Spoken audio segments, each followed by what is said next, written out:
Oi, John, boa noite. Oi, Jéssica, boa noite, tudo bem? Cadê o povo, gente? Uai, tanto que o feriado começou e não me avisaram. Eu até assustei, eu entrei e falei assim, uai, só tá o John na sala, o que que Vai, eu aconteceu? também tô achando que tá estranho, mas assim, vou esperar um pouquinho pra ver se entra mais alguém. Tá, vou mandar lá no grupo também, viu? É, Boa assim, a gente noite. vai esperar pra ver se o povo chega, né? Mas se não chegar, a gente faz a aula rapidinho e posta lá, as pessoas veem depois, não tem problema não. Beleza, só vou mandar lá pra ver se o povo tá Tá ótimo. ciente. Beijo. Obrigado.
Jéssica, eu vou ir começando, que aí depois a aula fica gravada também no YouTube, depois às vezes a pessoa não pode vir, depois elas vão lá ver, não tem problema não, viu?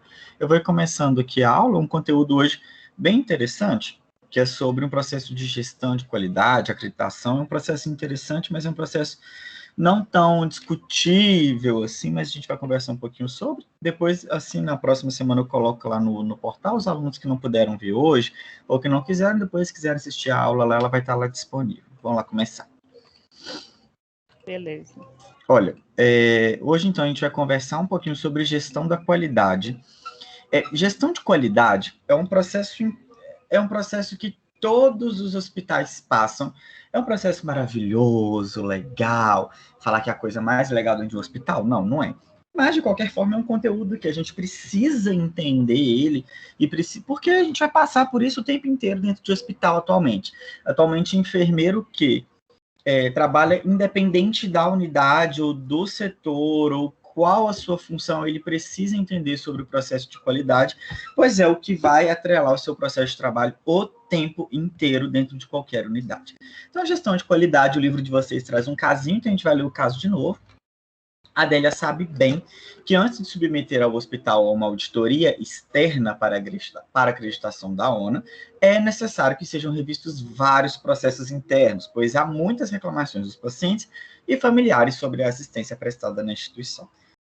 Há relatos que vão desde a falta de assistência de enfermagem a pacientes críticos, passando pela limpeza dos leitos e até o despreparo das recepcionistas no trato aos clientes e familiares.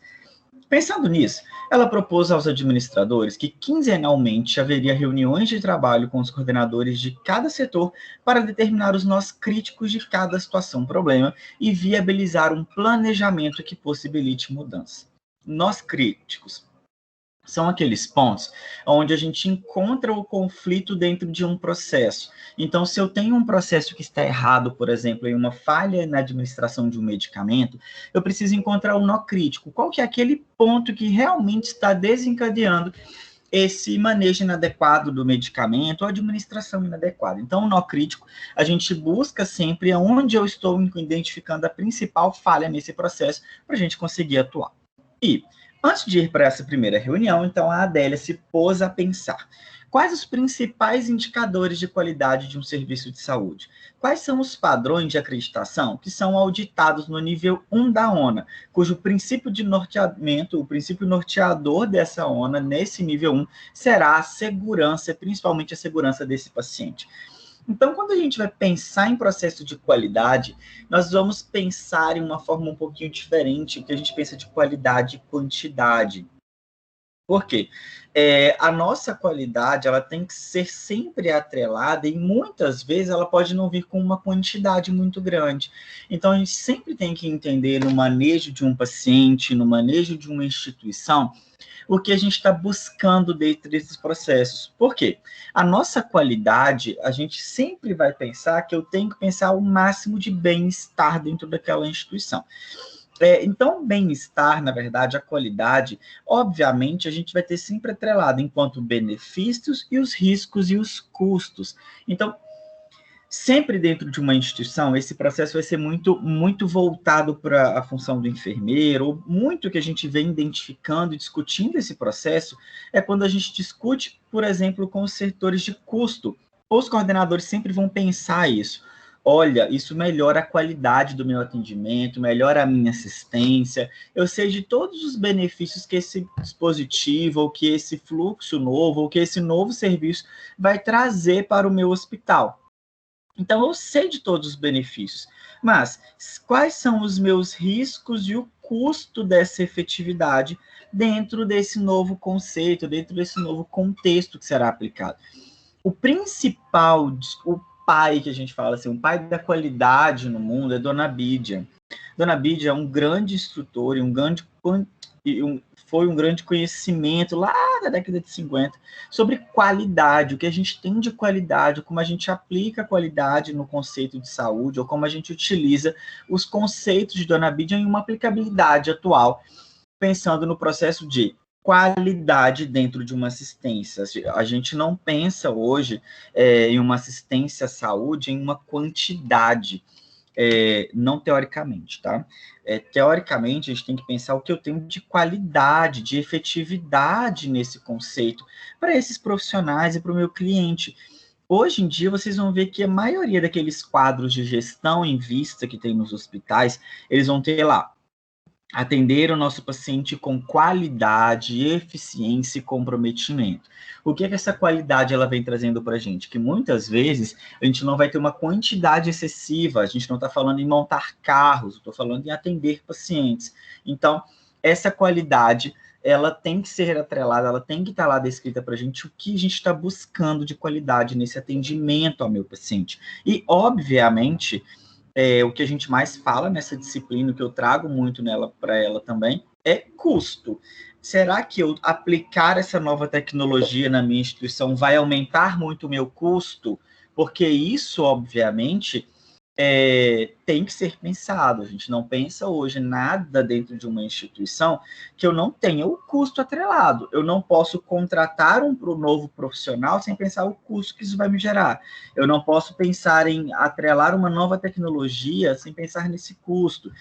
Isso é muito legal quando a gente pensa em qualidade, porque hoje, como eu trabalho com esse processo de implementação de dispositivos, em consultoria técnica, é muito comum as instituições, a gente chegar e eles falarem assim, nossa, que legal, que super interessante e tal, mas a primeira coisa que eles querem pensar e que eles querem discutir para a gente então, John, como que isso vai melhorar a qualidade do meu paciente, eu não vou ter tanto custo atrelado. Por quê? Não adianta você querer implementar em uma instituição a melhor forma possível de aplicabilidade, ou a melhor forma possível... Gente, me dá só um minuto, peraí.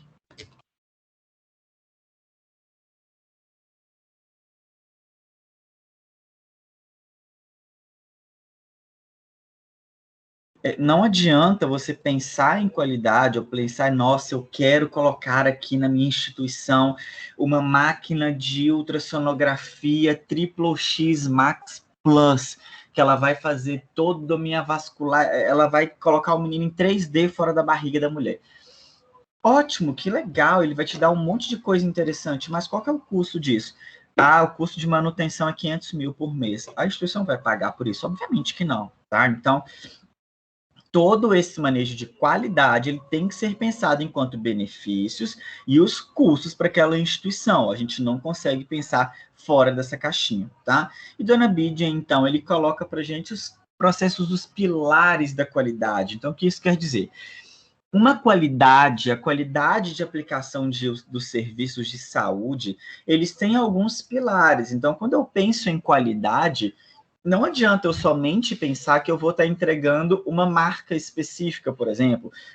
Não, aqui na minha instituição, qualidade é entregar dieta Danone, vamos colocar um exemplo, tá? Não é só isso, a gente sabe que a qualidade, ela não é uma marca, mas sim vários processos atrelados no serviço de saúde. Então, entender essa qualidade, nós vamos estruturar em cima de Dona Bídia entre 7 pilares, tá? E cada pilar desse a gente discute algumas questões que elas farão parte na qualidade final. É tanto que, se vocês para quem já trabalha em instituição, para quem ainda não trabalha, vocês vão ter contato direto várias vezes com um setor que chama qualidade. Ah, eu trabalho no setor de qualidade. Ou, ah, você formou, que legal. Nós temos uma vaga para te oferecer. A vaga é no serviço de qualidade, no setor de qualidade. O que essa qualidade faz? Essa qualidade, ela vai ser responsável basicamente por entender os fluxos dentro do serviço e entender como isso gera impacto dentro daquele hospital ou daquela unidade, ou como isso gera impacto no cuidado final do meu cliente ou no cuidado final do meu paciente. Quando a gente pensa em gestão, gente, vocês vão ver, tem algumas coisas que eu não gosto muito não, sabe? Eu fico entre, assim, às vezes eu gosto, às vezes eu não gosto, que é a palavra cliente. Eu gosto, eu também às vezes não gosto da palavra paciente, mas enfim, né? A gente vai tentando se adaptar. Até hoje, eu utilizo ainda a palavra paciente, eu acho que culturalmente ela é muito forte aqui para a gente, mas vocês vão ver que em vários lugares, na gestão, a gente discute enquanto cliente, tá? Então, às vezes vocês vão ver a palavra cliente no nosso vocabulário, na gestão, enquanto cliente hospital, por exemplo, então o cliente hospital, o cliente clínica, o cliente gestor, ou um cliente, uma unidade funcional, então dentro de um hospital, algumas gestões elas vão dividir as unidades em unidades funcionais, principalmente os hospitais que são maiores, tá? Vou dar um exemplo aqui em Belo Horizonte. Então, o Hospital das Clínicas, Santa Casa, João 23, Mater Dei, Unimed, eles dividem os hospitais em unidades funcionais. Então, você faz parte de uma unidade funcional. Então, por exemplo, unidade funcional pediatria, unidade funcional terapia intensiva PED, terapia intensiva adulto. Então, cada um é uma unidade. E dentro dessa unidade, ela vira um cliente, é como se fosse um setor separado no hospital. Por quê? Os indicadores separados, o cálculo de custo é feito separado, é tudo feito separado dentro de uma unidade.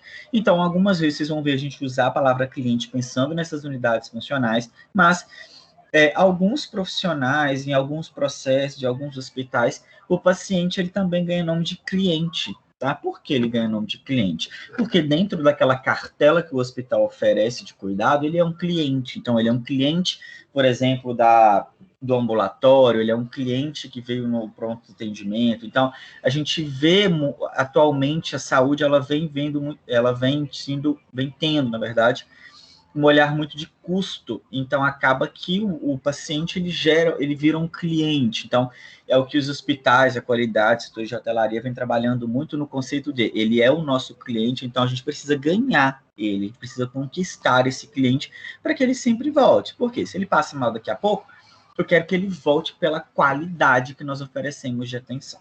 Então, nossa qualidade ela vai ser dividida nesses 7 pilares do nosso conceito.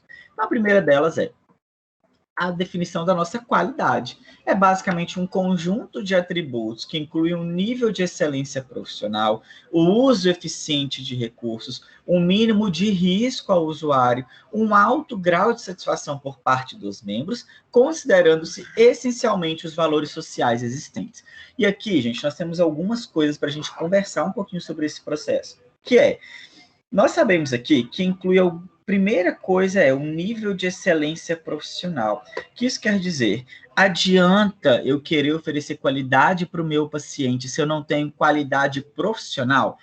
Adianta eu abrir uma terapia intensiva neonatal se eu não tenho um profissional habilitado e qualificado para aquela função? Não existe. E a mesma coisa, vocês podem ver, por exemplo, dar um exemplo de um hospital que a gente conhece muito como modelo de gestão, por ser eficiente, mas não só por ser eficiente, né, mas por eles terem essas qualidades extremamente altas, profissionalmente falando, não somente profissionalmente, mas profissional, de produto, de tudo. Então, que é o Albert Einstein. O Hospital Albert Einstein, quando a gente pensa em qualidade, eles têm um setor de qualidade muito forte de avaliação, e a excelência profissional é um grande ponto deles lá, tá? Por quê? Eles têm um cliente, como eles usam o nome, né? O cliente deles, o perfil de cliente deles é um perfil de cliente muito exigente, e além de ser muito exigente, tem condição de ter todo o aparato necessário para cuidar de saúde, mas não somente isso. Ele é um cliente que ele precisa ter um nível de profissional diferenciado. Então, o processo, por exemplo, de RH, de recursos humanos dentro do Albert Einstein, ele é completamente diferente do que a gente vê aqui, tá? É tanto que os profissionais lá, sua grande maioria dos profissionais são enfermeiros que lidam nas unidades de atenção terciária, nas unidades de terapia intensiva, o processo ele é feito todo por enfermeiros. As unidades de cuidado crítico, oncologia, transplante, são feitas por enfermeiros. Então, e não são enfermeiros que eu formei hoje, amanhã eu estou ali, são enfermeiros especialistas naquela área, separadas enfermeiros júniores, enfermeiros sênior, que vai fazer todo o processo de categorização daquele cuidado que é feito dentro daquela instituição. O cuidado ele é pensado, estruturado, prescrito para aquele profissional, onde o enfermeiro senta, avalia as necessidades de cada paciente e faz o seu cuidado especificamente dentro daquele local. Então, aqui, nós estamos falando que eu tenho uma qualidade ofertada de cuidado muito diferente do que eu espero em algumas outras unidades. Então, lá o profissional para trabalhar, ele tem que ser especialista, tem que ter um mestrado em alguns locais, dependendo do local, da atuação que ele for exercer, precisa de um doutorado, porque ele quer excelência no profissional. Somente o enfermeiro? Não, gente. Em todos os níveis de atenção, ele precisa, obviamente, ter uma excelência. Por quê? Se eu tenho um profissional capacitado, eu tenho um profissional que vai oferecer um cuidado adequado, tá? E esse cuidado adequado ele precisa ser exercido, obviamente, a partir do momento que você tem uma qualificação para aquilo.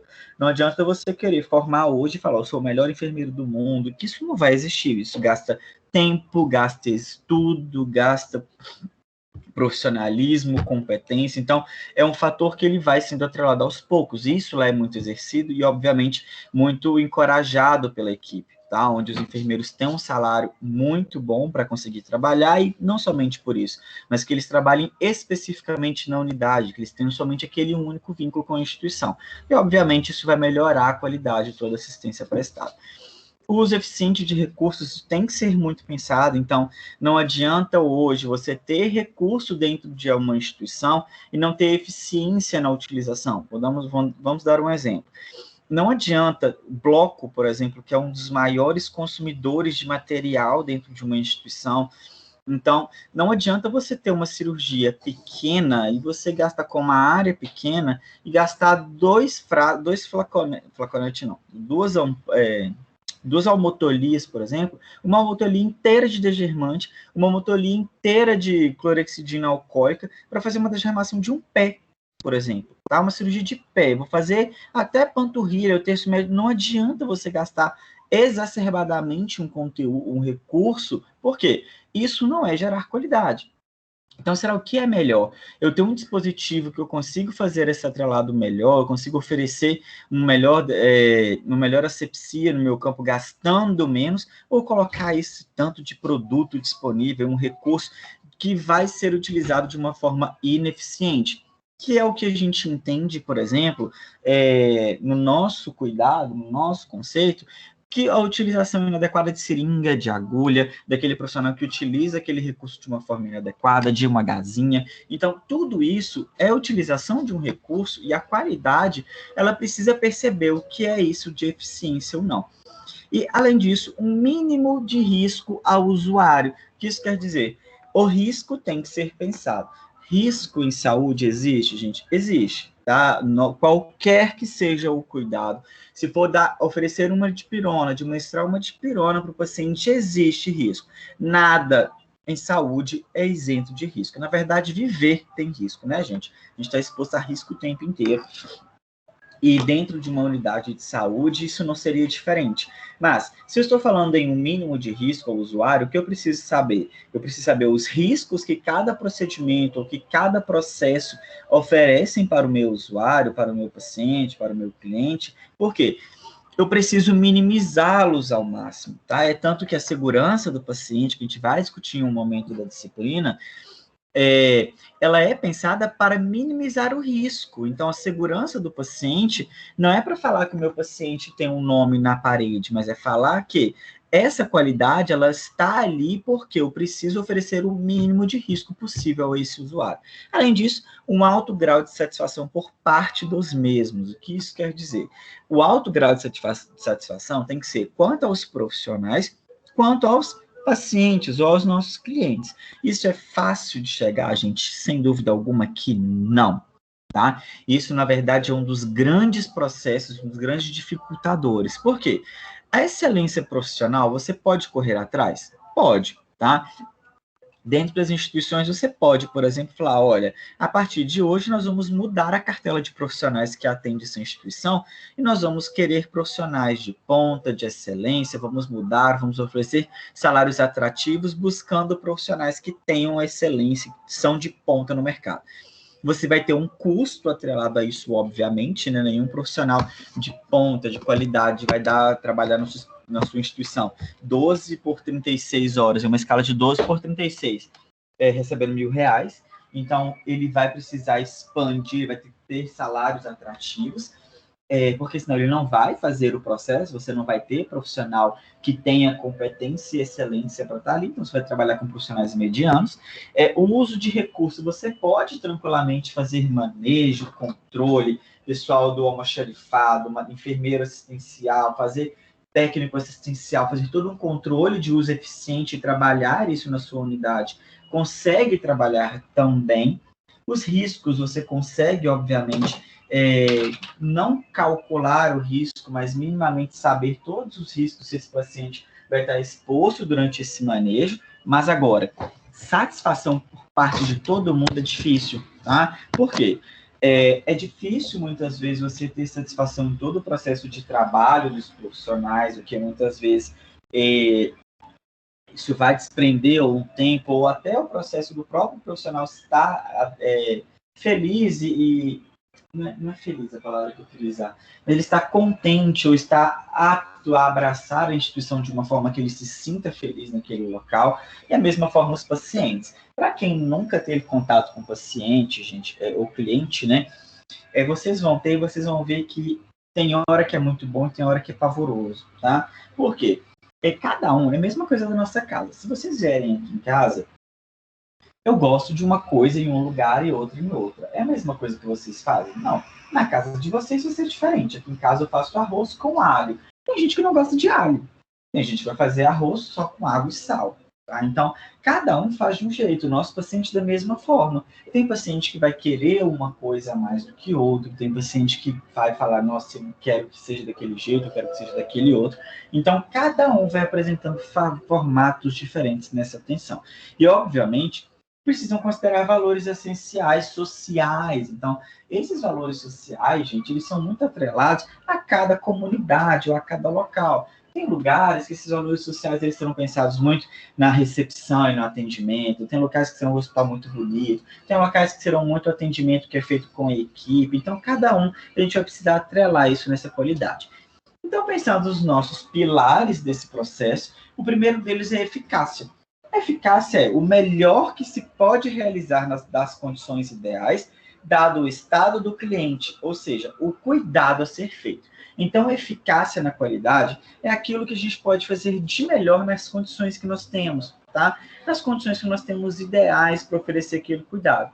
Adianta eu pensar que o meu paciente em terapia intensiva, eu tenho um paciente hoje na terapia intensiva cardiológica, então uma unidade coronariana, eu tenho um paciente, eu tenho que pensar, olha, qual que é o melhor cuidado que eu posso fazer hoje para esse paciente? E eu vou oferecer aquilo nas minhas condições. Adianta eu falar, não, mas a melhor coisa que eu posso fazer para esse paciente é colocar ele em uma ECMO 4+3G, colocar um enfermeiro 24 horas ao lado desse paciente exclusivamente para ele.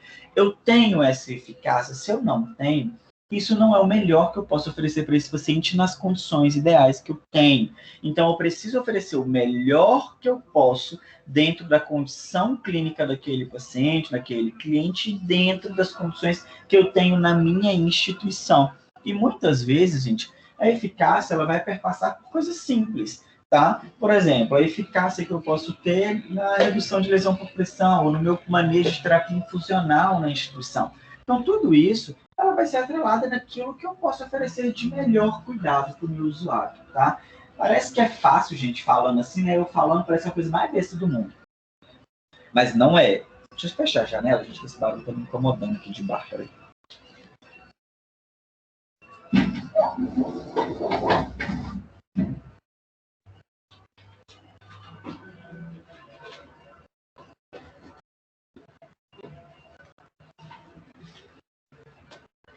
Bom de faculdade é isso, só tem aluno falando na sua cabeça, né? Você vai, cala a boca. E aqui não tem jeito de fazer isso. Aqui é barulho do lado, aí fica esse barulho.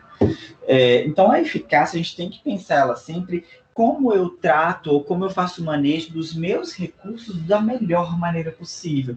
Eu posso não ter o melhor produto, eu posso não ter o melhor dispositivo do mundo, mas eu tenho que trabalhar da melhor forma possível com aquilo que eu tenho. Tá? Isso a gente vai pensar na nossa eficácia.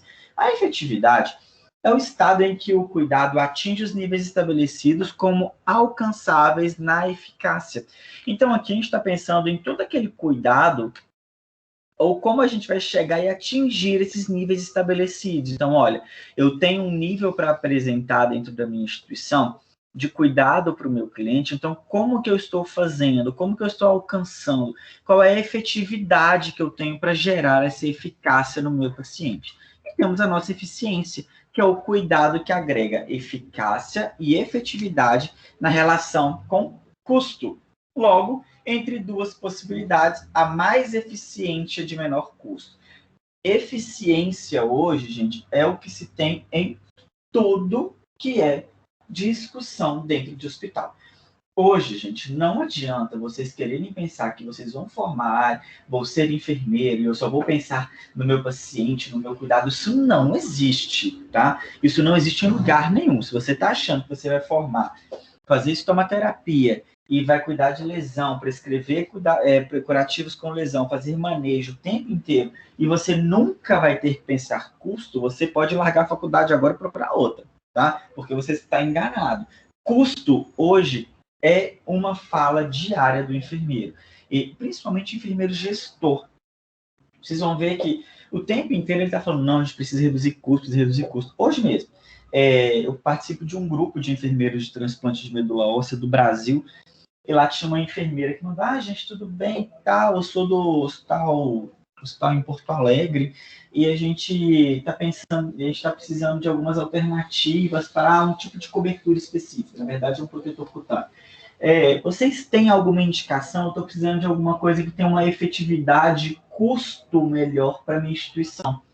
Você acha que ela está falando isso porque ela ama a instituição A e porque eu quero economizar? Não. O que ela quer isso? A eficiência. Ela quer o melhor que ela pode oferecer com o melhor custo e que traga um bom cuidado para o meu paciente. Ela está pensando em eficiência naquele local. A gente conversou, eu mandei uma opção para ela que era um pouco mais barata, mas tinha uma relação custo-benefício, que a gente sempre ouve de uma maneira eficaz e tudo mais.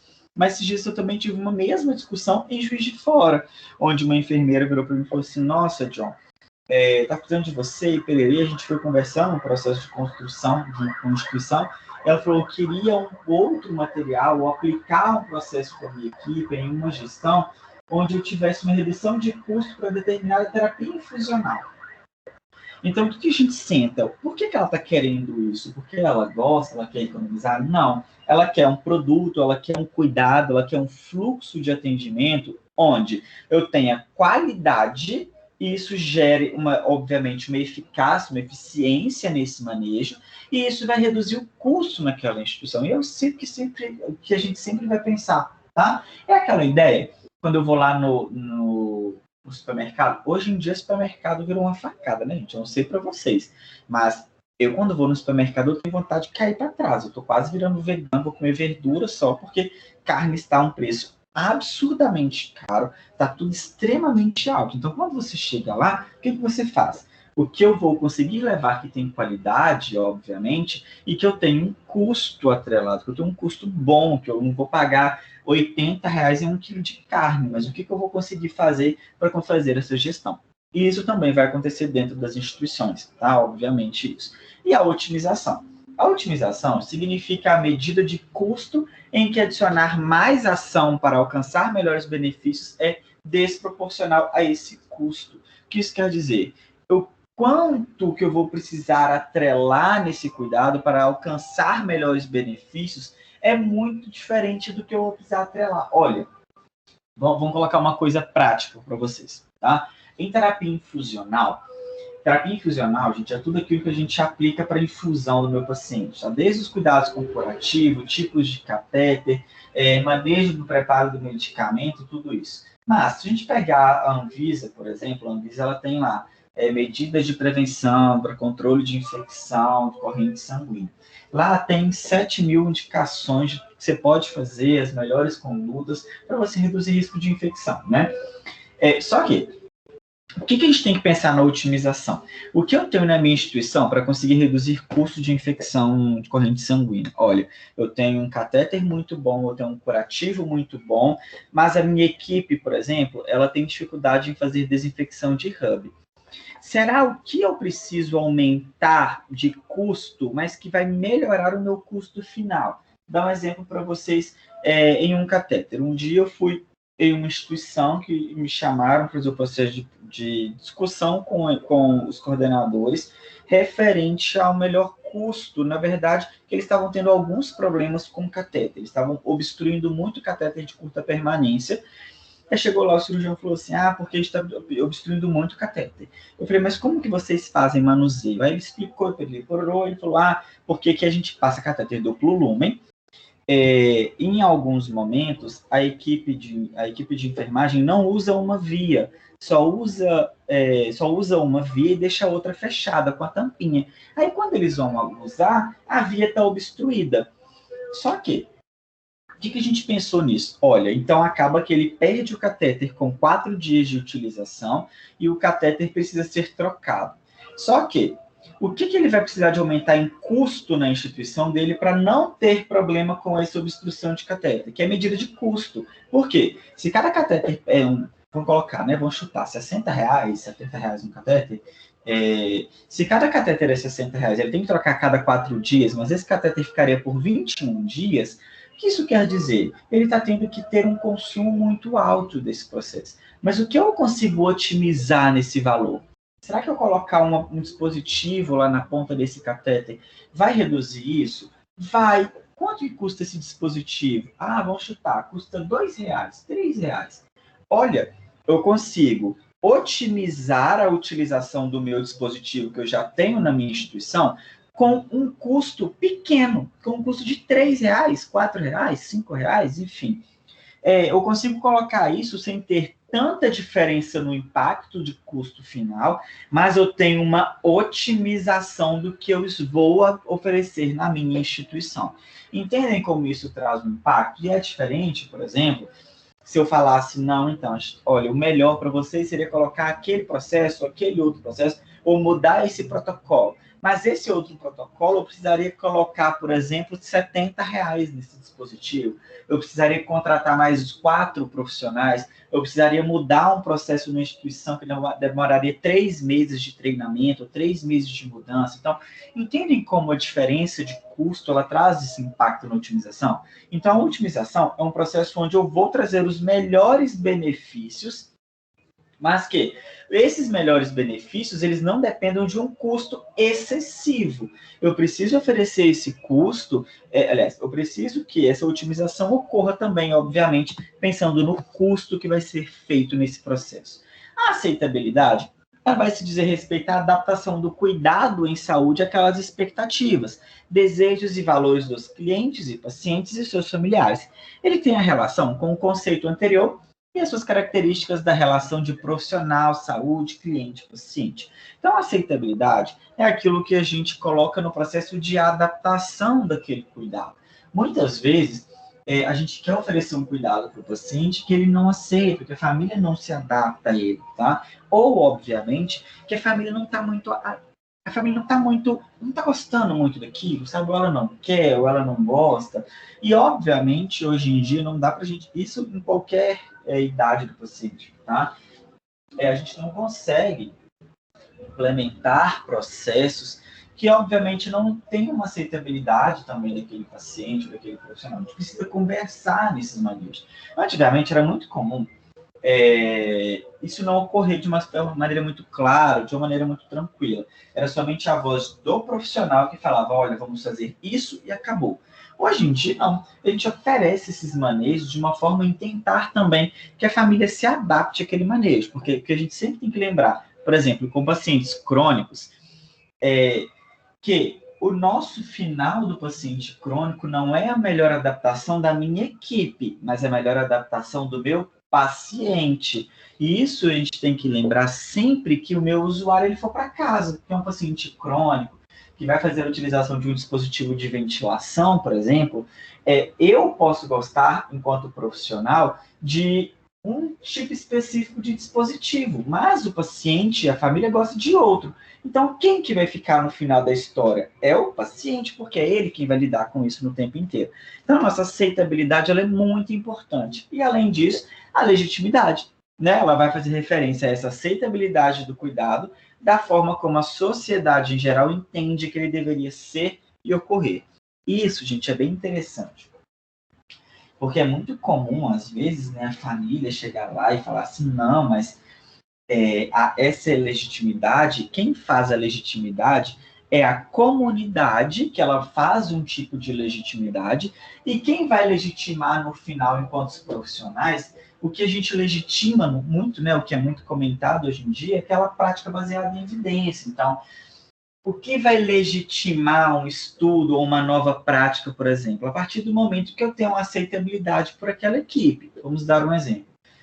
Surgiu uma nova técnica, vou pensar de que eu não queria falar de catéter, não, porque eu só falo de catéter, vai ser outra coisa. Surgiu uma nova cobertura, tá?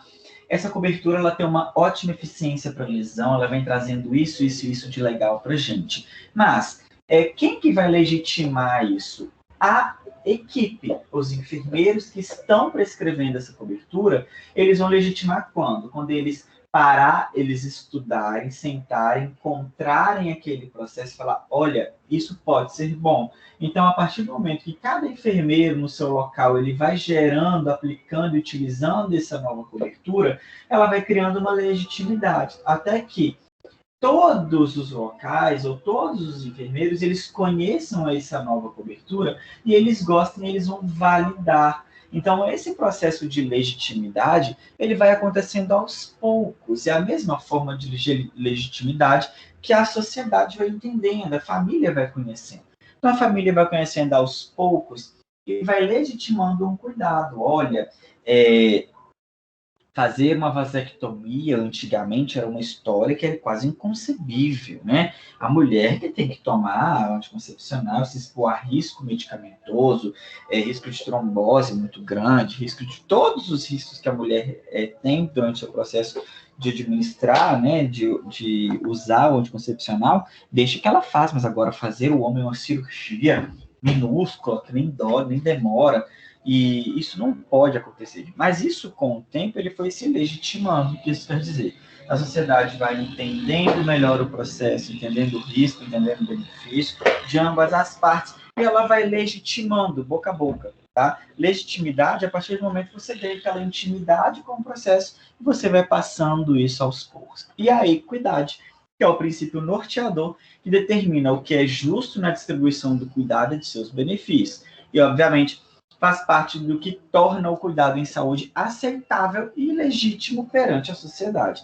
Então, o que a gente chega no grande pilar final vai ser a equidade. Então, aqui, a nossa qualidade, ela tem grandes pilares que vão construir esse processo, tá? Mas existem esses 7 pilares, obviamente, eles serão divididos. A gente precisa entender essa qualidade em 3 grandes pilares, em 3 grandes dimensões, que são a dimensão de estrutura, a dimensão de processos e resultados.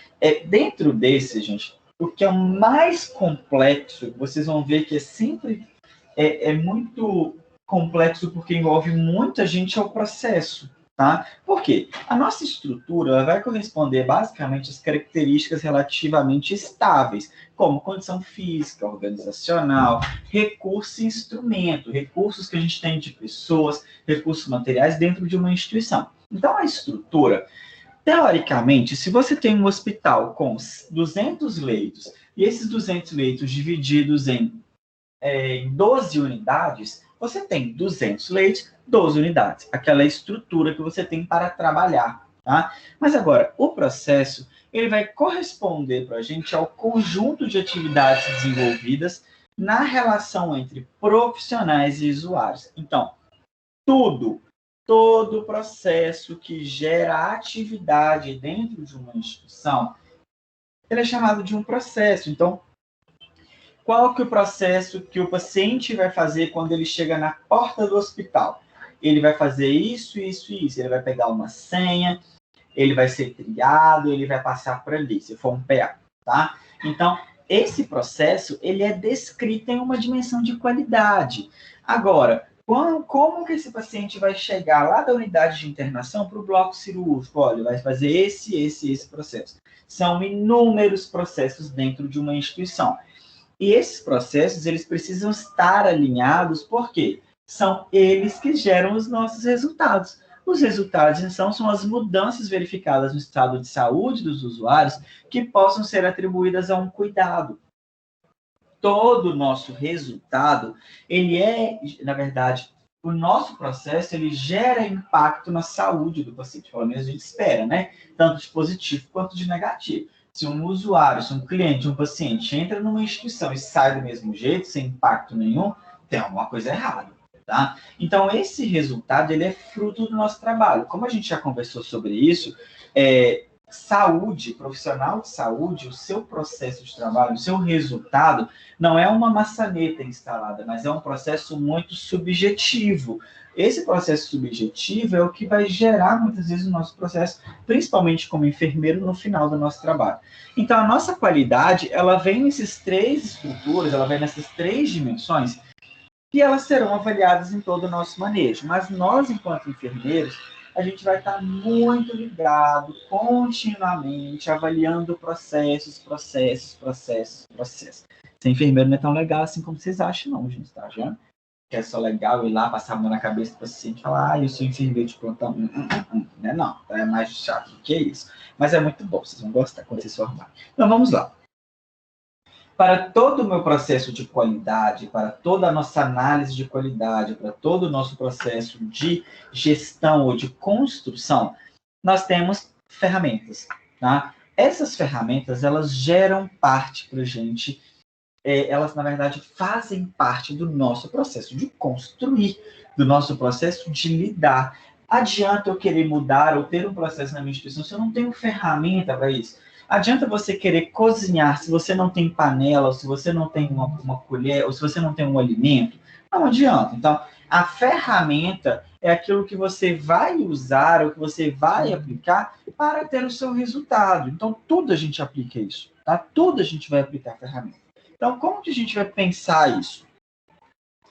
Algumas dessas ferramentas, aqui nós temos 6 ferramentas que são as mais clássicas dentro da instituição, são as mais clássicas de se utilizar, e que vocês provavelmente conhecem algumas delas, tá? Então, nós vamos falar um pouquinho sobre essas ferramentas. Algumas a gente já falou na última aula, a gente vai passar por elas.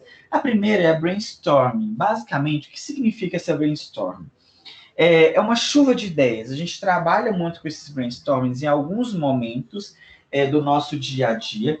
Clinicamente, nós trabalhamos com esses brainstormings também, quando eu tenho discussão entre a equipe de um processo ou de algum paciente, quando eu estou beira-leito discutindo algum paciente ou levantando algumas questões do paciente, eu tenho esses brainstormings, basicamente, são essas chuvas que a gente traz de pensamentos, de estruturas de discussão, mas a gente tem um processo, dentro de um processo específico, o brainstorming ele faz parte de uma etapa, que é a etapa final. Quando eu faço um atendimento de parada, por exemplo, eu tive uma parada cardiorrespiratória e minha equipe atendeu. No final, acabou o atendimento, eu tenho minha última etapa que se chama brainstorming. Basicamente, o que seria isso? É aquele momento onde eu sento toda a equipe que atendeu aquela parada e faço o quê? Sento e vou conversar e vou trazer à tona tudo aquilo que ocorreu e eu vou pensar em como foi, o que foi positivo e o que foi negativo, tá? Esses brainstorming, gente, a gente conhece muito como reuniões, mas mas essa etapa ela é um pouco diferente porque não é só cada um falar, mas eu levanto aqui o que eu tenho de positivo e negativo nesse fluxo e com isso o que a gente tem de resultado é melhoria, é oferecer melhoria no meu processo. Então é muito comum quando a gente faz as reuniões, esses brainstormings, é juntar, por exemplo, eu estou tendo problema na instituição, vou trazer para a minha realidade aqui, que vocês vão entender. Né? Estou um belo dia reuni com uma equipe de intensivistas de um CTI, de um hospital. Aí eles estavam participando, os médicos plantonistas, os enfermeiros plantonistas. Tá? Qual que era a ideia? Alta taxa de infecção, alta taxa de obstrução, alta taxa de perda de catéter. Então, vamos sentar toda a equipe para a gente fazer um brainstorming. A gente vai pegar todas as situações que nós temos lá no hospital. Então, o que a gente tinha lá? O que eu tenho de bom, o que eu tenho de ruim. O que vai ser, daqui a pouco, a gente vai aqui aquele diagrama que a gente chama pessoa de causa e efeito. Então, a gente senta todo mundo para a gente tentar chegar em aquela chuva, aquele monte de informação. E esse monte de informação, ele foi sendo gerado, eu gerei essas informações de toda a equipe, e depois isso é consolidado em um relatório técnico para mostrar para a equipe o quê? Olha, esses são os seus fatores positivos, esses são os fatores negativos, isso precisa melhorar, aquilo precisa agregar. Isso tudo é construído em cima de uma conversa, do diálogo de todos os participantes naquele local. Obviamente, gente, isso requer um grau de expertise da equipe e precisa de alguém para conduzir, gerar essas informações. Não é só todo mundo falar o que eu quero, você é ruim, eu sou bom, mas é gerar uma informação, é gerar um processo onde eu preciso entender a partir de alguém lidando com a informação e compilando aquilo. Tá? Não é só, você é ruim, aquilo foi ruim, você não fez isso, você não fez aquilo. Não, olha, nós tivemos uma falha no preparo do medicamento, nós tivemos uma falha em identificar a parada, nós tivemos uma falha em fazer o manuseio do desfibrilador, mas a nossa equipe estava redondinha, nós fizemos toda a anotação adequada, nós acertamos no tempo da PC, do atendimento da PCR. Então, nós temos todo o nosso manejo onde a gente vai ter alguém que vai fazer esse processo de liderança junto com a gente. As listas de verificação, gente, são processos mais bestas possíveis, mais super tranquilos de se realizar dentro de uma instituição. E, geralmente, essas listas de verificação, apesar dela ser bestinha de fazer, é muito prática, muito simples de entender, mas ele é um processo que é burocrático. Diferente da brainstorming, onde a gente pode fazer com qualquer fluxo dentro da instituição, eu posso gerar essas informações, tudo que eu tenho na verdade, não de errado, mas tudo que eu quero explanar com a minha equipe sobre aquilo, eu vou fazer através desse processo, através dessa ideia, ou através dessa construção. A lista de verificação é uma lista onde você tem etapas de se verificar dentro de uma instituição ou dentro de um fluxo. Então, vamos dar um exemplo. Preciso montar uma sala cirúrgica para uma apendicectomia. Tá? Então, dentro dessa apendicectomia, a gente vai ter que montar a sala. Então, o técnico lá, o circulante, vai montar. O que ele precisa deixar lá? Isso gera uma lista de verificação. Geralmente está dentro de POP, tá? Então, vai lá, está descrito, olha, circulante, você precisa colocar 3 capotes, precisa deixar a maca nessa posição, você precisa colocar tantas luvas, você precisa deixar uma caixa de PI, uma caixa daquilo, você precisa manter tanta quantidade de campo, então você tem que deixar esse desgermante. É uma lista onde eu vou ter a verificação todo esse processo.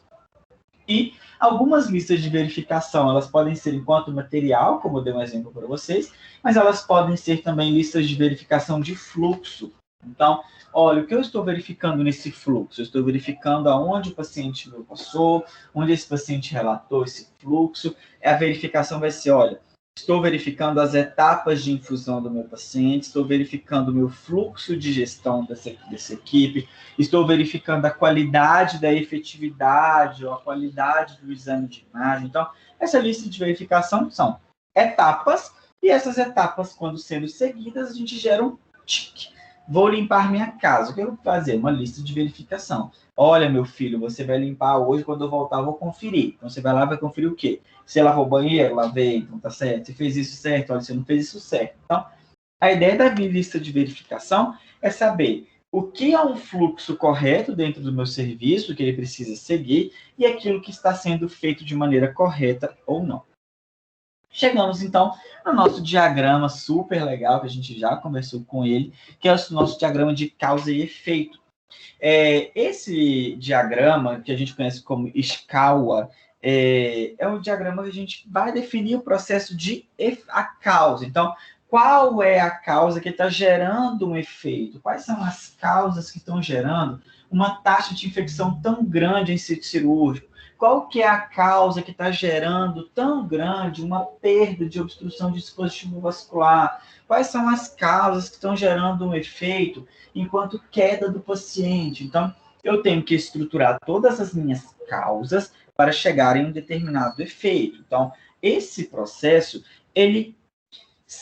a gente constrói ele muito parecido com aquele brainstorming que a gente conheceu, que a gente conversou um pouquinho. Por quê? Eu vou levantar tudo, às vezes de uma maneira confusa, e eu vou tentando encaixar e consolidar ele dentro desses diagramas de causa e efeito, tá? Buscando, então, para a gente uma melhor efetividade, ou como conhecer um pouquinho melhor esse efeito, conhecer um pouquinho melhor o que está gerando isso. Isso aqui, gente, a gente pode aplicar em várias questões, em várias coisas, em vários processos, em vários fluxos, tá? Isso é muito interessante para a gente estudar. O diagrama de Pareto, gente, ele identifica as principais questões que serão envolvidas para a gente em uma situação e demonstrar por meio de representatividade gráfica aqueles itens que possuem maior representatividade, tá? Então, aqui, basicamente, ele é muito utilizado, esses diagramas, quando a gente pensa em despesa. Então, se eu tenho um valor, por exemplo, aplicado, ou quero saber, dentro de um determinado procedimento, os custos que eu tenho atrelado, ou dentro da minha unidade funcional, olha, a minha unidade funcional, unidade de terapia intensiva pediátrica, eu vou gerar esses diagramas, esses gráficos, que eles descreverão os custos para um serviço, tá? Então, lá eu vou vir, olha, eu tenho um custo final da minha instituição de tanto, da minha unidade funcional de tanto. Olha, esse mês, quem é gestor, gente, quem for gestor, vocês vão ter contato direto muito com isso, tá? Então, vai estar escrito lá, vai vir um diagrama e vai vir descrito para vocês. Olha, o setor de custo, a gerência de custo, mandou para o enfermeiro gestor, e lá vai estar descrito, por exemplo, que o consumo mensal dele foi ultrapassado, ou você teve o seu consumo de, sei lá, 1 milhão esse mês, ou menos, né? Vamos pensar em uma unidade funcional. Então, você teve o seu consumo final de 72 mil esse mês, tá? Dentro desses 72, você teve tanto, tanto, e tanto, e tanto, e tanto, e tanto, que serão que foram gastos naquele valor. Então, lá vai estar descrito para você. Olha, fulano, o seu gasto de 72 mil desse mês, você teve 50% desse custo atrelado foi de material de consumo, foi com gás e agulha e seringa. 30% do seu gasto foi com medicamento e os outros 5 e 7%, eles foram atrelados a consumos como imagem, a consumos menores.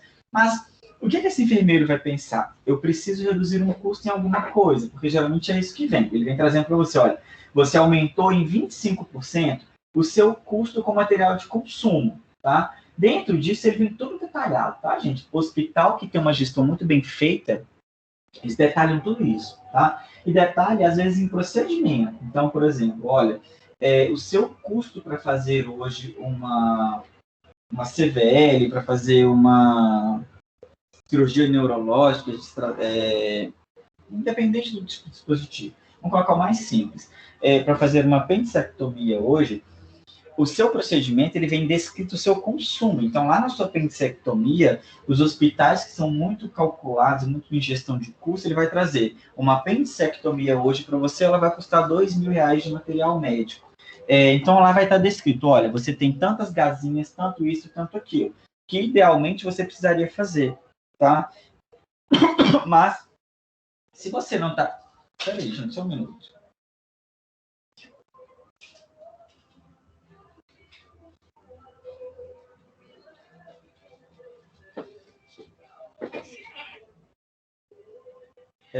Então, a gente tem que pensar, basicamente, em tudo isso para vir calculado, tá? E esse cálculo, obviamente, no final, ele vai te falar assim, olha, a sua apendicectomia, o hospital está saindo muito caro, você está gastando 3 vezes mais de uma compressa, ou 3 vezes mais de uma gazinha. E isso vem descrito nos diagramas de Pareto. Então, está descrito nos diagramas de Pareto. Então, eles vêm trazendo essa representatividade gráfica. E, obviamente, o enfermeiro ele precisa fazer o manejo desse fluxo. Isso vai cair muito no nosso dia a dia. Outro processo são os 5 S's. Os 5 S, gente, eles são divididos em etapas para a gente conhecer esse manejo, que serão separar o que é necessário do desnecessário. O outro S é organizar, ordenar cada coisa em seu devido lugar. O outro, manter o ambiente agradável, livre de sujeira. Outro, simplificar e padronizar as atividades. E a última seria disciplinar-se, estabelecer compromissos e manter bons hábitos e a ordem. Então, é um processo muito difícil de a gente fazer muitas vezes, porque não é simples. Da gente, obviamente,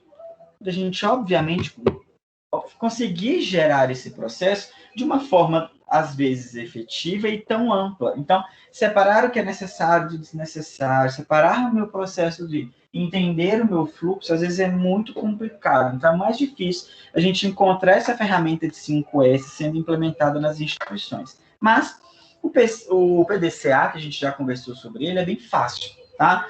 Que basicamente é o que a gente faz quando eu penso na assistência de enfermagem, que eu estou prescrevendo cuidado.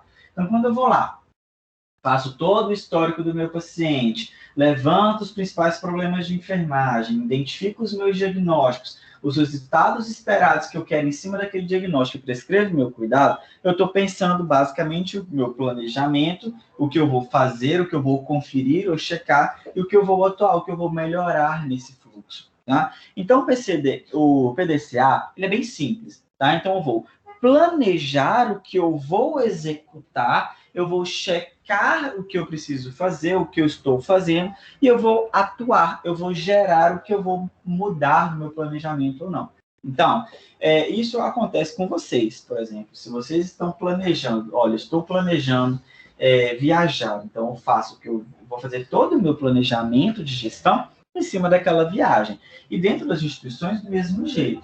Se eu estou planejando mudar um protocolo, implementar um novo processo, implementar um novo produto, eu preciso planejar, estruturar, fazer, checar ou fazer uma análise de como está acontecendo esse fluxo e, obviamente, atuar ou avaliar ou analisar isso enquanto está me gerando de indicador para, obviamente, ter efetividade no meu plano. Então, é todo um processo passo a passo que a gente precisa fazer. É bem simples, bem prático de realizar. Por quê?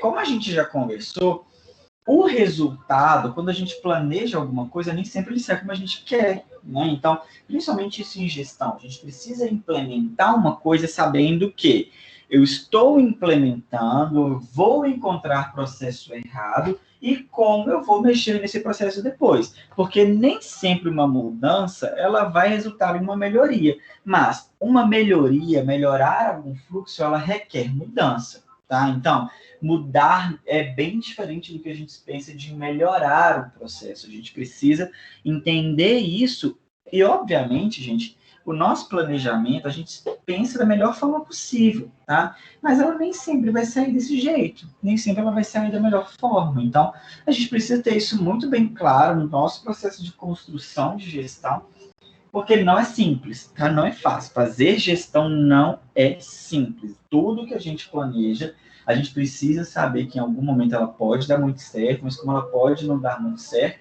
E isso não quer dizer que deu errado, não, gente. A gente vai lá e rever o plano, rever o que a gente espera, rever o nosso cuidado, ou rever o que eu estou planejando para aquele paciente, ou para aquela unidade funcional, ou para aquele hospital, ou para aquela equipe, independente do âmbito que a gente está fazendo o planejamento. Mas, todos os nossos planejamentos, chegou na parte mais legal, tá? Que na verdade, que são os indicadores. O que são? É legal a gente falar, tá? Mas indicador dentro de hospital é bem enjoadinho. Vocês vão ver isso no dia a dia de vocês, que fazer manejo de indicador é bem enjoadinho, tem hora. Vocês vão ver que esses indicadores, muitas vezes, eles precisam ser avaliados aos poucos. A gente tem muito indicador no nosso dia a dia para conseguir fazer a avaliação e, obviamente, eu preciso pensar isso de uma maneira efetiva. Basicamente, o quê? Quais são esses indicadores? E o que são indicadores? Basicamente, indicadores, eles são unidades de medida quantitativa que podem ser utilizadas como direção para monitorar e avaliar a qualidade assistencial ou gerencial. Quando a gente pensa em indicador, gente, o indicador ele vai ser quantitativo. O que isso quer dizer? Ele vai me gerar número. Ele pode me gerar números enquanto porcentagem, pode me gerar número absoluto, fração. Os indicadores, eles são feitos cada um de uma forma. E outra questão é importante que cada instituição, eles terão os seus indicadores. Alguns indicadores, eles são indicadores... Esqueci o nome, peraí que eu vou lembrar. Eles são indicadores... Meu Deus, peraí, eu vou lembrar o nome. Quando ele coloca mandatórios, tá? Eles são indicadores que são obrigatórios de ocorrer dentro de uma instituição. O primeiro deles é a taxa de infecção de sítio cirúrgico, tá? Então, as taxas de infecção, a CCIH do hospital, na verdade, o CCIH, o SCIH, né, que é o Serviço de Controle de Infecção Hospitalar, ele não faz controle de taxa de infecção porque ele é bonzinho, não. Ele faz o controle de taxa de infecção porque ele é obrigado, tá? Ele é obrigado a fazer esse processo. Então, isso, obviamente, pensar em indicador, eles gerarão para a gente essas medidas quantitativas e elas vão gerar um plano. Então, idealmente, os meus indicadores, eles vão gerar um plano de atenção, na verdade, direcionar aquela equipe. Então, nós temos vários indicadores que eles são mandatórios, eles são obrigatórios, por exemplo, pelo Ministério da Saúde, ou pela Anvisa. Entre eles, temos a taxa de infecção de sítio cirúrgico, a taxa de evento adverso, taxa de reinternação e taxa de lesão por pressão, taxa de infecção de corrente sanguínea, associada ou relacionada a dispositivo invasivo. Nós temos vários processos, tá?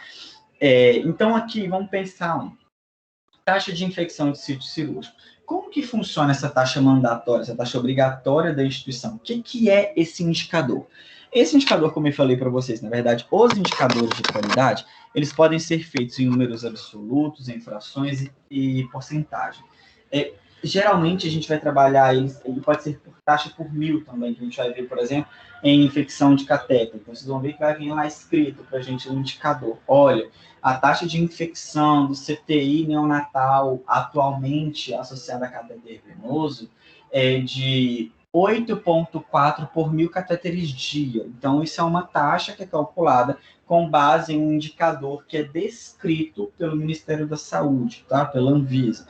Então, aqui nós temos as taxas de infecção de sítio cirúrgico, elas podem ser número absoluto, tá? Então, 2, 3, 4, 5, ou elas vão ser descritas, olha, a gente tem uma taxa de 2 ponto tanto por 1.000 cirurgias, por 100 cirurgias. Então, essas taxas, elas serão descritas. E o interessante dessa taxa de infecção de sítio cirúrgico, que a Anvisa coloca que, obrigatoriamente, ela tem que ser feita por equipe. O que isso quer dizer? Eu espero que o pessoal, a equipe da cirurgia geral, tem uma taxa de infecção, eles podem ter taxas de infecção um pouco maiores de sítio cirúrgico, por quê? Em alguns momentos, na verdade, uma boa parte dos momentos, a cirurgia deles vai ser categorizada como uma cirurgia suja, uma cirurgia provavelmente suja. Então, ela tem uma taxa de gerar essa infecção maior do que eu espero, por exemplo, da neurocirurgia, do que eu espero, por exemplo, da oftalmologia. Então, eles vão da cardiologia. Então, todos esses processos de infecção de sítio cirúrgico, eles serão separados por equipe. Por quê? O serviço de controle de infecção hospitalar, ele vai conseguir delimitar e gerar planos diferentes. Por quê? Se eu estou falando que a minha taxa de infecção está muito alta na neurocirurgia, então tem alguma coisa errada, porque a cirurgia era para ser limpa. Eu não era para ter infecção. A partir do momento que eu gero asepsia naquele local, o meu tecido, ele não era para gerar infecção. Meu tecido neurológico não tem bactéria. Diferente da geral que vai mexer no intestino, por exemplo, e obviamente eu estou cheio de bactéria naquele local. Então, essa diferenciação, ela precisa ocorrer. Por quê?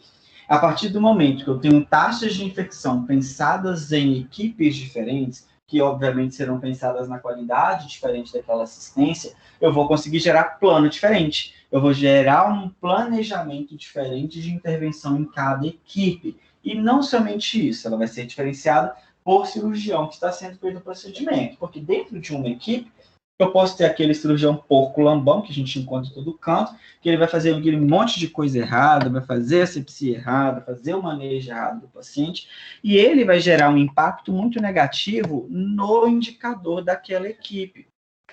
E isso também precisa ser pensado dentro das instituições. Por quê? Tem que chamar o coleguinha e falar, ô, meu querido, tudo bem? Que não é a casa da mãe Joana, não é porco, não, tá? Você tem que pensar o que você vai fazer de uma maneira eficaz, porque você está gerando impacto no meu indicador. Indicador ruim dentro dos hospitais quer dizer que você perde eficiência, você perde qualidade na sua assistência. E é a mesma coisa quando eu penso, por exemplo, nas taxas de lesão por pressão. Eu tinha um professor que ele falava que você quer medir a qualidade da assistência prestada pela equipe de enfermagem, você pega a taxa de lesão por pressão que você tem dentro de um CTI, por exemplo. Por quê? O que a gente tem de maior efetividade que a minha equipe está fazendo, por exemplo, o cuidado adequado de mudança de decúbito, é a minha taxa de infecção. Se eu não faço mudança de decúbito adequada, o que vai subir? Taxa de lesão por pressão. Tá? Então, se eu tenho uma unidade com uma taxa muito alta de lesões por pressão, eu sei que eu tenho um problema naquela equipe de enfermagem. Tá? Alguns problemas. Tá? Isso vai ser somente um reflexo daqui. Então, essas taxas, elas gerarão para a gente resposta. E, obviamente, essas taxas, gente, esses indicadores, que é o nome geral, a gente pode pensar eles e pode estruturar aquilo que a gente quiser, tá? Aquilo que a gente conseguir. E, na verdade, a gente tem que pensar aquele indicador que vai gerar impacto para mim na minha assistência, que vai gerar impacto no meu planejamento. Adianta eu fazer a mensuração de um indicador na minha instituição? Nossa, o meu indicador, por exemplo, a taxa de absenteísmo. Taxa de absenteísmo, a gente vai discutir lá em gestão de pessoas, tá? Lá na frente da matéria. Mas taxa de absenteísmo é aquela taxa que eu meço toda a falta não justificada da minha equipe de enfermagem, toda a minha falta não justificada, falta justificada. O meu absenteísmo é a falta daquele profissional na minha instituição que ela foi gerada por algum motivo, tá? A maioria delas serão aquelas faltas não bonificadas, não justificadas, uma falha nesse processo da presença do profissional mesmo, não vai trabalhar, tá? Tem hospital que tem uma taxa de absenteísmo extremamente alta. Tanto que quando a gente for fazer o cálculo lá a gente vai fazer o nosso cálculo de quantitativo de pessoas, de Fugulin, vocês vão ver que vai estar lá o cálculo, o absenteísmo. A gente adiciona uma taxa de absenteísmo de 15%, de 10%, 20% naquela equipe, tá? Porque eu sei que eu vou ter essa média. Mas tem instituição que tem uma falta, que tem uma taxa de absenteísmo extremamente alta, tá? Então tem, por exemplo, dentro de um hospital, uma unidade, o CTI, Covid, com um absenteísmo altíssimo, tá? Um monte de atestado, falta não avisada, falta comunicada em cima da hora. Essa taxa de absenteísmo dentro daquela unidade está em 40%. Nossa, mas está extremamente alta. O que isso quer dizer? Eu vou ter impacto na qualidade do meu paciente? Com certeza. Se a minha taxa em um mês é de 40% de absenteísmo, quem que está cobrindo essa carga horária? Quem está cobrindo esse cuidado que não está sendo feito? Então, sempre que eu tenho uma falta, ela vai gerar cuidado, ela vai gerar diferença, ela vai gerar impacto para a gente. Tanto que esses indicadores, eles tem muito a ver com o meu processo de gestão. Então, eu posso trabalhar, por exemplo, em uma unidade neonatal e os meus indicadores obrigatórios, mas os indicadores que esse gestor vai pensar, eles serão diferentes de uma unidade adulto. O CTI adulto vai ser diferente de um CTI cirúrgico, que vai ser diferente de um CTI especificamente cardiológico. Então, cada setor, eles terão seus indicadores para tentar, obviamente, melhorar a qualidade. O indicador ele vai fazer a leitura, tá? Na verdade, não, gente. O indicador ele vai ser um número. Quem que faz a leitura? O coordenador, tá? Os profissionais daquela unidade. O indicador ele é somente um número, mas esse número ele tem que ser lido, ele tem que ser entendido, ele tem que ser pensado. O que está gerando? O que eu vou fazer com esse número? Não adianta somente eu pegar e saber que eu tenho uma taxa de infecção de ciclo cirúrgico alta na minha instituição e não fazer nada, tá? Então, e outra coisa, gente, geralmente esses números eles são escondidos, tá? Não é toda instituição que fala abertamente esses números, não. Tem instituição que é muito tranquila com isso, fala, não, olha, a gente tem problema sim, a gente precisa de ajuda, a gente quer fazer, quer melhorar. Tem outras instituições, não. Você pode perguntar, qual é a taxa de infecção de ciclo cirúrgico da sua equipe da ortopedia, por exemplo? São números reservados para a diretoria, tá? Isso quer dizer o quê? Provavelmente é alto, e eles não querem assumir que é alto, porque aí é só um problema interno, né? Não é um problema externo. Algumas instituições colocam isso escancarado para quem quiser ver. Por exemplo, se você entrar no site do Albert Einstein, lá tem indicadores, setor de qualidade, lá tem os indicadores. Então, eles colocam todos os indicadores que eles têm de tudo que eles fazem controle na instituição. Por quê? Eles têm indicadores impecáveis, então isso quer mostrar para todo mundo mesmo, porque aí todo mundo vai querer ir lá para o hospital, tá? Então, os nossos indicadores, gente, eles serão aquele processo de leitura final da minha instituição. Então, um exemplo disso, eu tenho lá minha taxa de infecção de corrente sanguínea extremamente alta, o que eu tenho de falha nisso? Em um processo enorme de terapia infusional. Tá? Desde o preparo do medicamento, troca de curativo, inserção do dispositivo, manutenção do dispositivo, qualidade do material, tudo isso gera impacto. Então, aqui eu estou falando que a minha qualidade, os indicadores dessa qualidade, eles são vistos a partir desse processo, que é número. Tá? E, obviamente, as organizações elas se destacam na monitorização da qualidade desses serviços no Brasil e certificam as instituições com selo de qualidade. Então, nós temos organizações mundiais que vão fazer esse processo de acreditação. Todo mundo que já colocou o pé em um hospital, que é técnico ou que é outro profissional, vocês vão ouvir isso o resto da vida de vocês, chama acreditação. Todos os processos seletivos, hoje em dia, eles falam assim, você sabe o que é um processo de acreditação? Eles vão te falar, olha, a nossa instituição está passando pelo processo de acreditação. A gente ouve falar isso, os hospitais, os setores de CCH, qualidade, processo, eles ficam em pânico quando falam que o hospital vai passar pelo processo de acreditação. Por quê? É extremamente chato e, além disso, é extremamente moroso. Você gasta muito tempo fazendo. Existem os mais famosos, que é a ONA, que é a Organização Nacional de Acreditação, que é a organização americana. A Joint Commission, que é bem famosa também, a gente conhece muito ela no processo de acreditação aqui no Brasil. E uma organização canadense, que é a Health Society Accreditation, que ela é canadense, ela também faz o processo de acreditação. Aqui no Brasil, e que nós temos de mais famoso, e que vocês vão ver em todos os hospitais, basicamente, é a ONA e a Joint Commission, tá? Lembrando, gente, que as organizações, os hospitais que querem fazer a ONA, passar pelo processo de acreditação, ele é um processo voluntário, você não é obrigado, a gente não é obrigado a passar pelo processo de acreditação, tá? Mas o que isso gera impacto para a gente?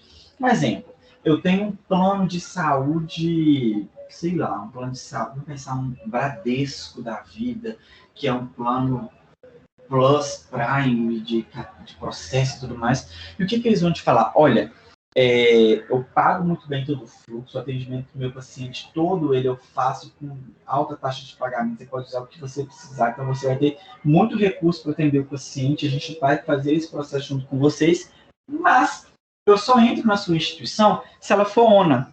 Tá? O que isso quer dizer? Então, ele vai estar lá, ONA 1, ONA 2, ONA 3, que gera uma certificação para a minha instituição. E essa certificação, geralmente, o hospital coloca ela na porta, lá na entrada, no estacionamento. Aqui somos zona tal, aqui somos zona aquilo, estamos passando pelo processo tal. Por quê? Esse processo, ele é um processo de diagnóstico organizacional do processo. Então, ele é um processo voluntário, periódico e reservado. Então, ele passa, por exemplo, a instituição vai lá, faz a primeira avaliação, depois vai fazendo as próximas avaliações, e ele vai entrando ONA 1, ONA 2 ou ONA 3. Tá? Ele é um diagnóstico organizacional. O que isso quer dizer? A ONA, ela não vai lá para saber se aquela equipe de enfermagem sua, você só tem enfermeiro que tem doutorado. O que ela quer saber daquilo? Ela quer saber o seu fluxo de trabalho, o seu processo organizacional, como ele ocorre. Ela quer saber se você tem POP, se você tem PRS, se o seu fluxo é amarrado dentro da instituição. Ela quer saber se de uma ponta a outra a sua equipe fala o mesmo fluxo. Ela quer entender se os seus fluxos estão todos organizados, se elas estão todas nas melhores evidências. Por quê?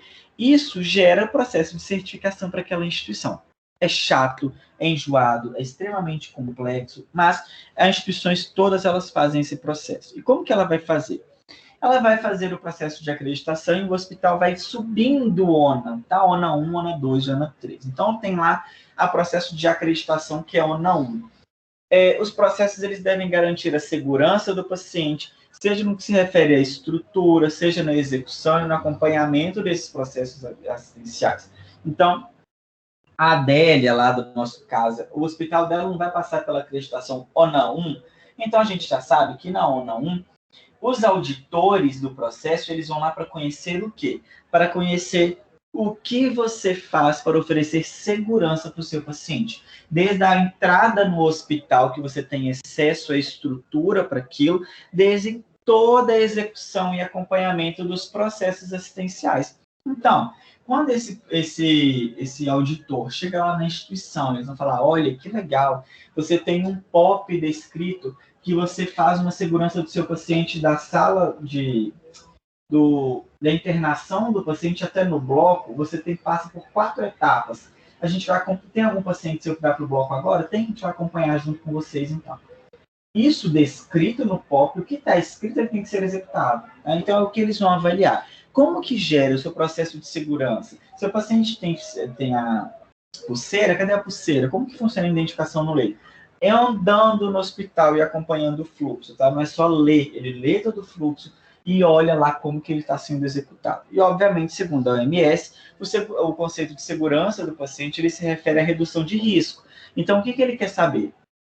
O que você faz para reduzir o risco desnecessário? Como eu já falei, todo o procedimento tem risco, mas o que eles vão fazer é avaliar se você reduz o risco. Se eu reduzo o risco de infecção, se eu reduzo o risco de fazer um processo cirúrgico inadequado no paciente incorreto, se eu reduzo o risco de administrar um medicamento incorreto no meu paciente. Então, ele vai avaliar tudo no meu processo assistencial, tá? E ele vai te dar um valor, ele vai colocar o que é mínimo para você realizar. E, obviamente, ele vai te falar no final daquele processo de acreditação o que você tem para melhorar ou que tá bom. Olha, fulano, o seu hospital, ele para chegar ele tem processo de validação de 2 anos, tá, gente? A validade dele.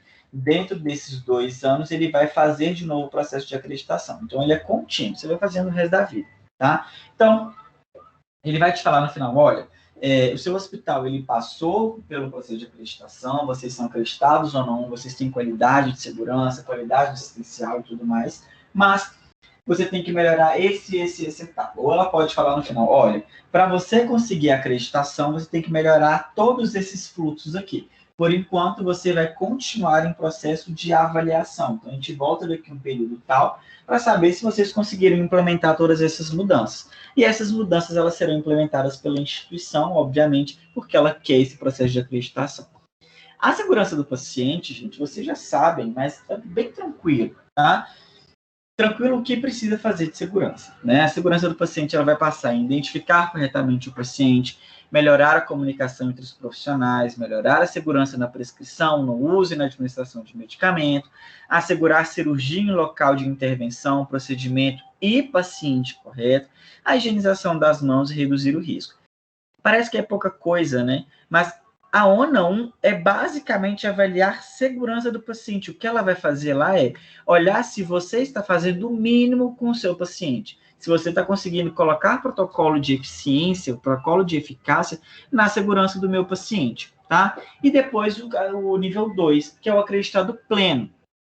Nesse nível 2, a instituição ela deve continuar cumprindo todos da etapa anterior. Então, a ONA vai lá, os auditores vão lá, avaliam a sua instituição.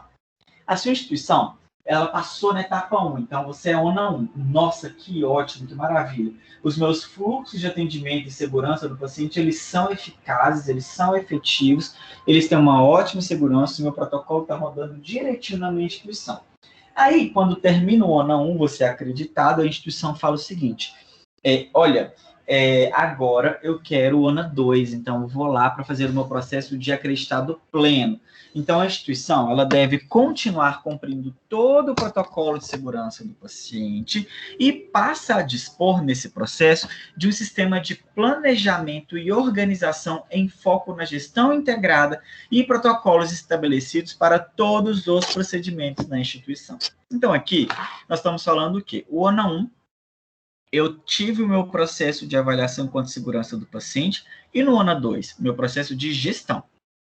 Então, a minha gestão integrada é onde eles vão ver quais são as taxas que vocês têm, qual o processo de controle de indicadores na instituição, como que funciona a sua gestão integrada entre gerar que o seu protocolo gere efetividade para o meu paciente, como são construídos os seus protocolos, como são feitos todos os procedimentos da instituição, eles são todos gerados POP e PRS, você tem algum fluxo na sua instituição que não tenha fluxo descrito, desde a entrada do paciente até a alta, todo o seu processo ele é descrito, então ele vai gerar o que é o acreditado pleno, que é principalmente pensado na gestão, em construir esses indicadores de gestão desse manejo. Então chegamos no nível 3, que é o ONA 3, que vocês vão ver que é aquele hospital que ele é acreditado com excelência.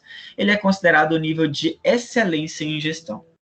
A instituição ela vai precisar manter todos os dois pré-requisitos, obviamente, tanto de ONA 1 e ONA 2, e ele passa a construir uma cultura organizacional de busca contínua de melhoria, com resultados positivos e um desempenho que engloba toda a organização.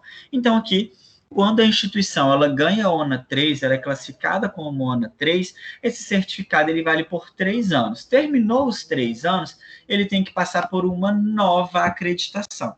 Tá? E é o que vocês vão ver sempre acontecendo nas instituições. Olha, estamos passando pela etapa de acreditação, estamos em processo de acreditação. Olha, somos acreditados nível 2, mas estamos buscando o nível 3, que é buscar o quê?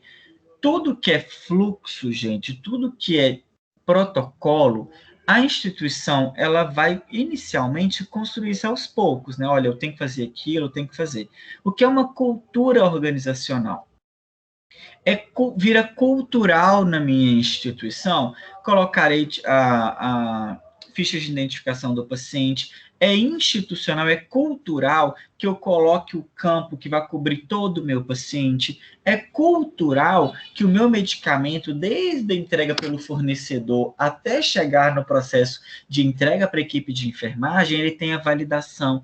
É um processo que ele já vira social, ele é cultural, todo mundo faz, sem pensar muito daquele manejo como sendo obrigatório naquele processo, mas ele gera um processo muito atrelado como harmônico dentro da minha instituição. Essa manutenção da ONA, esses avaliadores, eles podem realizar visitas extraordinárias, periódicas e obrigatórias, que sejam agendadas ou não. Então, os auditores eles podem chegar do nada na instituição e falar, opa, tudo bem? Viemos fazer as visitas de manutenção. Somente as visitas de manutenção extraordinárias somente ocorrem quando há um evento sentinela, que ele vai ser notificado ou denunciado. E um evento sentinela é um evento grave que ocorre na instituição, é um erro na assistência de uma forma inesperada que vai envolver ou óbito, ou lesão física ou psicológica, ou risco da sua ocorrência. Então, um evento sentinela, ele foi identificado, ele encontrou o erro que ocorreu, ou ele pode ter o risco de ocorrer o óbito nesse paciente. Nesses casos, eles vão gerar essa visita extraordinária para avaliar como que foi conduzido pela instituição esse processo. E nesse evento, ele precisa ser investigado imediatamente para evidenciar fragilidades no processo relacionado ao erro e criar um plano de ação. É o que a gente vê nos núcleos de segurança do paciente, que é onde a ONA ela vai fazer esse processo de manutenção. Um evento sentinela, gente, ele é descrito em algumas etapas, em alguns níveis. Então, o nível de sentinela grau 1 é aquele em que houve comprometimento de saúde de um paciente, cliente ou profissional e resultou em óbito. Então, se eu tive um evento sentinela grau 1, óbito, ele tem que ser notificado à ONA em até 48 horas. Grau 2 é o comprometimento da saúde de um profissional de saúde ou cliente que gerou um dano permanente, gerou uma amputação, gerou uma lesão, uma sequela grave no meu usuário. O grau 3, ele gerou um comprometimento temporário. E o grau 4 é um evento sentinela que aconteceram, mas não atingiu um profissional ou um cliente. Tá? Vamos fazer um exemplo. Eu identifiquei quando o paciente estava na sala de cirurgia, que não era o paciente, ou era um local errado, era um sítio errado, mas quase foi feita a cirurgia naquele paciente. Então, isso é um evento sentinela. Ocorreu, eu gerei problema, eu gerei comprometimento no meu usuário? Não gerei, mas ele quase gerou. Então, ele é um evento sentinela grau 4. Por quê? Esse evento sentinela, ele precisa ser identificado aonde ocorreu a falha. Por quê? Se ele tivesse gerado o processo cirúrgico inadequado no meu paciente, eu poderia ter gerado, por exemplo, uma amputação. E aí? O que ia acontecer? Eu poderia ter gerado uma retirada de algum órgão desnecessária. E, nossa, que evento sentinela é esse? Então, eu preciso identificar isso de uma maneira efetiva. Os eventos de 2 a 4, eles vão ser tratados internamente, mas eles vão estar disponíveis no processo de acreditação, mas os níveis, obviamente, ele vai gerar um processo de intervenção e tudo mais, mas o nível 1, ele precisa ser notificado à ONU, tá? Mas agora, o 2, 3 e 4, a instituição ela tem que dar conta de gerar todo esse processo, mas se eu tive óbito por uma falha em fluxo de gestão ou fluxo de pessoas, isso, obviamente, a ONA vem para conseguir fazer se realmente aquele hospital ele tem essa acreditação ou como que ocorreu essa falha dentro do serviço, tá? Então, para a gente finalizar, nós vamos falar um pouquinho sobre a situação problema. Na reunião desenvolvida por Adélia, como os demais coordenadores do departamento do hospital, todos se prontificaram a trabalhar juntos para melhorar os indicadores do hospital e a adotar melhorias em seus setores para dar início no processo de acreditação. Por quê, gente? Se a minha instituição quer passar pelo processo de acreditação, o que ela precisa fazer? Internamente, entender como funciona o seu fluxo, passar por auditoria interna, para que ele saiba se eu consigo ou não, ou se eu posso falar para a ONA, pagar para ela vir aqui me avaliar. Mas, para que isso ocorra, a Adélia ela se perguntou hoje com a sua equipe, quais são os requisitos básicos para dar entrada no meu processo de acreditação? Quais são as etapas iniciais desse processo? Então, quando a Adélia vai construir isso nesse manejo, ela vai pensar em todos os requisitos básicos que eu tenho para fazer a minha acreditação ou para me solicitar uma prontificar no meu processo de validação ONA, de acreditação ONA. As instituições, quando vocês chegam, gente, principalmente instituição particular, vocês vão ver que vai estar escrito lá na portaria, no local onde você é recebido. Essa instituição é ONA 1, essa instituição é ONA 2, essa instituição é ONA 3, excelência em gestão. Vai estar junto, a Joint Commission, gente, também é uma que ela é feita pelos Estados Unidos. É um processo de acreditação muito chato, extremamente rigoroso, de fluxos, protocolo, atenção, indicador. A instituição também é voluntária, então ela passa pelo processo de acreditação se ela quiser. Geralmente as instituições que são acreditadas pela ONA, por exemplo, o Albert Einstein, ela vai ter todas as acreditações. ONA, Joint Commission, a canadense. Por quê?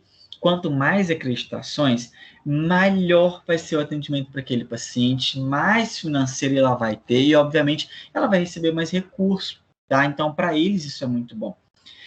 Tem instituição que vai ter somente ONA, tem outros que é ONA e Joint Commission, então vai depender muito da instituição, qual que é o valor de acreditação de gestão que ela quer implementar, tá? Mas, obviamente, Se eu preciso, se eu quero que a minha instituição tenha validade externa, ou se eu quero gerar protocolos de atendimento adequado, eu preciso rever todo o meu conceito. Eu preciso sentar com a minha equipe e falar, olha, gente, como que é a acreditação, na verdade? Como que é o meu processo de segurança do meu paciente? O que eu estou oferecendo de segurança para ele? Como que é o meu processo quando o meu paciente entra até a saída do meu usuário? Como que é todo o meu fluxo na instituição? Não adianta você se candidatar se você não tem requisito mínimo para entrar no processo, como número de leitos, quantitativo de profissionais, quantitativo de processos, minimamente implementação dos fluxos como sistema, equipe de acreditação hospitalar, equipe de qualidade da hospitalar, equipe mínima, por exemplo, estou falando de comunicação dos usuários, comunicação dos profissionais, se eu não tenho um prontuário eletrônico que faça esse processo de link com a minha equipe. Então, alguns objetos eles são mínimos para que a gente ocorra, para que gere o processo de acreditação na minha instituição. É um processo chato, é um processo complexo. Quem trabalha com qualidade nos hospitais, geralmente, quando ouve falar estamos em acreditação, o pessoal quase nem dorme. Eu tinha uma amiga que ela era gerente de uma instituição. Ela falou assim, nossa, nós estamos passando pelo processo de acreditação, tem 3 meses que eu não durmo direito. E é realmente isso, gente, porque precisa estar tudo muito alinhado quando vai ocorrer o processo de acreditação. Por quê? É a mesma coisa quando o hospital tem pediatria e maternidade, eles falam, o nosso hospital é amigo da criança. O que é isso? É um processo de acreditação onde o hospital é auditado pelas condições de manejo daquela criança. E para isso ele tem que preencher alguns critérios, como não ter bico dentro da instituição, ela precisa oferecer o aleitamento materno em quase 100% das crianças. Ela tem que reduzir a utilização de fórmula. Se eu não estou enganado, ele não pode usar fórmula. Tá? Essa fórmula tem que ser em casos extremamente restritos para familiar. Ela tem que ter o banco de leite, ela tem que ter uma forma de extração manual para essas mães. Ela tem que oferecer esse processo lácteo para a criança de uma maneira fresca e crua, o melhor possível para essa criança. Então, ela vai gerar um processo de acreditação, e o que é legal? Vocês vão ver que os coordenadores geralmente ficam assim, eles dividem para os enfermeiros, passar para toda a equipe, todos os protocolos diariamente. Por quê? Chega algum auditor, eles vão chegar lá na instituição 3 horas da tarde. Eles vão passar, oi gente, tudo bem? Como é que vocês estão e tudo mais? Ele vê uma enfermeira andando lá no meio do corredor, e ele vê aquele enfermeiro andando com uma lata de Aptamil. Se ele vê aquilo, ele vai falar assim, o que é aquilo lá? Chama aquele enfermeiro. Ei, tudo bem, fulano? Para onde você está indo? Ele passa lá na beirada do leito. E vê um menino com um bico na boca. Ué, mas por que esse menino está com um bico aqui? Por que esse menino está tomando leite com uma madeira e não é copinho? Por que esse menino está recebendo isso? Se ele vê alguma coisa errada, ele já não tem mais a acreditação, ele não tem mais o processo de validação. Por quê? Tá escrito que você não entra bico na instituição. Eu passei ali, tem 3 meninos com bico. Que amigo da criança é esse que você quer ser? Não pode. Então, aí ele não recebe. É tanto que as instituições que são amigos da criança, vocês vão ver descrito em todos os lugares. Coloca lá assim, esse hospital é amigo da criança. Por quê? São todas as condições ideais para uma criança no seu período de nascimento, nos seus primeiros dias de nascido dentro da instituição, todo o seu cuidado que é feito enquanto o seu processo de internação. Então, ele está lendo os melhores protocolos para o atendimento das crianças. Então, quando o hospital ele é amigo da criança, vai estar lá escrito bonitinho, a gente consegue saber que ele está trazendo as melhores efetividades para aquela criança. É super legal, tá? O processo de acreditação, gente, é um processo interessante, é um processo extremamente complexo, então vocês, depois de formado, que vão virar gestores de unidades, coordenadores, vocês ainda vão perder muita noite de sono pensando nisso aqui, porque realmente é um processo que ele demanda muito tempo e demanda muito fluxo, mas ele ocorre para a instituição é muito bom, tá? A gente tem que aprender a olhar para os nossos erros, não adianta a gente não olhar para os nossos erros de uma maneira incisiva, tá? A gente precisa entender o erro para a gente melhorar. Como a gente sabe, uma melhoria, ela precisa que ocorra mudança. Então, para a gente saber o que melhorar na nossa instituição, eu preciso olhar para os erros, eu preciso saber o que está acontecendo de errado no meu serviço, tá? Gente, alguma dúvida? Alguma dúvida? Não? O nosso processo de acreditação, gente, ele é mais chatinho, sabe? A teoria dele não é tão legal como a gestão de pessoas, por exemplo, que é super legal de conversar. A acreditação hospitalar, ele é mais chatinho. Por quê? É uma etapa muito burocrática, que vocês muitas vezes não têm contato com ela ainda, então fica difícil muitas vezes para vocês olharem para isso como um processo legal, mas é um processo que ele ocorre na maioria das instituições hoje em dia. A maioria das instituições elas querem ser acreditadas, nem que seja em ONA 1, no menor ONA, mas tem que ter uma acreditação, porque elas buscam isso, que é uma maneira de mostrar para a comunidade, ou para aquele local onde elas trabalham, ou para os outros hospitais, que eu tenho uma acreditação, ou que eu passei por uma validação externa dos meus processos, porque isso gera segurança, gera manejo, gera melhor qualidade, obviamente, financeiramente para a instituição é melhor, porque nós sabemos que instituições acreditadas, plano de saúde, por exemplo, o investidor, sabe que ele está colocando o seu dinheiro em uma instituição que ela tem fluxo validado externamente, tá? Porque o meu processo de validação ou de auditoria, nós vamos ver que ela pode ocorrer de duas formas, que é a forma interna e a externa. Então, a validação externa, obviamente, ela tem uma boa efetividade, ela brilha os olhos. Por quê? Quem veio olhar o meu hospital foi outra pessoa. A mesma coisa.